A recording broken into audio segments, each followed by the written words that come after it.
जय मसीह। Present practice channel में आप सब लोगों का स्वागत है। आज हम लोग एली के कुछ गुणों के बारे में देखेंगे कि एक ऐसा व्यक्ति होता है जिसके कारण उसका पूरा परिवार जो है नष्ट हो जाता है। क्योंकि हमारे परिवार में एक अगुआ होता है, लेकिन यदि अगुआ ही ठीक नहीं रहेगा तो वो परिवार को कैसे लीड कर सकता है, वो परिवार को कैसे आगे बढ़ाने के लिए वो सारी बातें को बोल सकता है। तो हम लोग एली के जीवन से कुछ बातें को देखेंगे।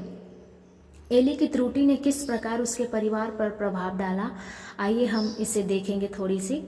यदि हमारे लक्ष्य सही नहीं हो, वह हमारी दृष्टि गलत स्थान पर लगी हो, तो उसका पूरा परिणाम हमारे परिवार के अंदर तक प्रवेश कर जाता है।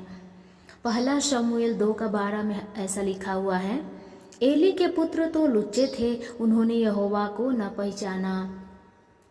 एली न केवल अपने हाथ में सौंपे गए शमूएल को, वरन परमेश्वर की सेवकाई में याजक के रूप में नियुक्त अपने बेटों को भी परमेश्वर के विषय कुछ नहीं सिखाया। आराधना करने की रीति विधि, साधन एवं स्थान पर ही उसका ध्यान रहता था, परंतु आराधना के योग परमेश्वर को वो भूल गया। वो सृष्टि को आराधना करता था, नहीं कि सृष्टिकर्ता को।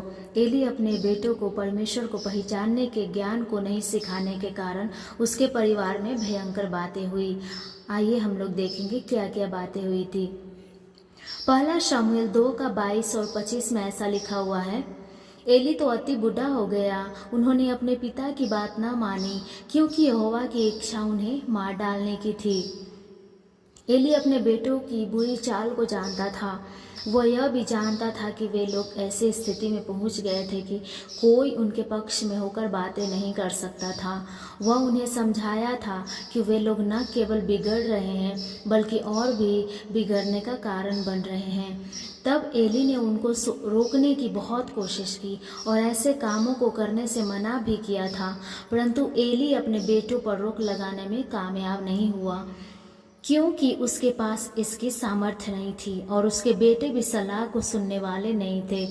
एली की दृष्टि सही स्थान पर नहीं रहने के कारण वह अपनी सामर्थ्य को खो बैठा था। वर्तमान स्थिति की जानकारी रखना ही पर्याप्त नहीं है, परंतु उसे अभ्यास में लाना भी अति आवश्यक होता है।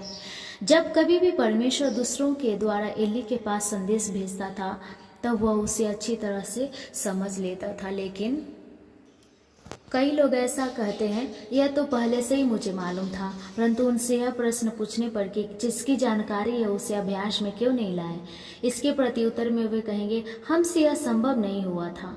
ज्ञान और चरित्र के मध्य एक बड़ी दरार है। ज्ञान को अभ्यास में लाने के लिए कुछ मूल्य चुकाना पड़ेगा, कुछ बातों को त्यागना भी पड़ता है। कई विश्वासी लोग, यहाँ तक कि अगुवे भी इसमें संघर्ष कर रहे हैं। ज्ञान और स्पष्टता रहने से भी ज्ञान का मूल्य चुकाने से पीछे हटने के कारण वे उसे व्यवहार में लागू नहीं कर पाते हैं। पहला शमूएल 2:29 में हम लोग देखते हैं, तू क्यों अपने पुत्रों का आदर मेरे आदर से अधिक करता है। यह थी एली की समस्या। यहाँ पर एक खतरा था। अपने संगियों को सही प्रशिक्षण देना नहीं पाने के कारण था कि उसने परमेश्वर से अधिक अपने पुत्रों को आदर दिया था। हमारे प्राथमिकता का क्रम बदलने से हम अपने वातावरण में कोई भी परिवर्तन नहीं ला सकते हैं। यह औरों के लिए ठोकर का कारण बनेगा। दूसरे लोग क्रोधित होंगे। इस विचार के साथ यदि समझौता करने का प्रयत्न करे तो उसकी प्राथमिकता में गड़बड़ी होगी। आने वाली हानि या आपत्ति की पूर्ण जानकारी होने से भी उसे रोक नहीं पाएगी। हमें जिन बातों की जानकारी होती है उसे अभ्यास में लाने के लिए उचित मूल्य न चुकाने पर हम अपनी बातों में पूर्णतः असफल, सामर्थ्यहीन और निष्क्रिय होंगे।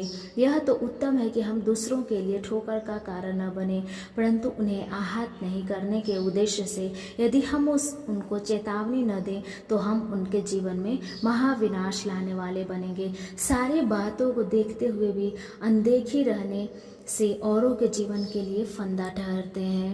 पहला शमूएल 2:31 से 36 तक में ऐसा लिखा हुआ है, मैं तेरा भुजबल और तेरे मूल पुरुष के घराने का भुजबल ऐसा तोड़ डालूंगा कि तेरे घराने में कोई बुढ़ा न होने पाएगा, तेरे घराने में कोई कभी बुढ़ा न होने पाएगा।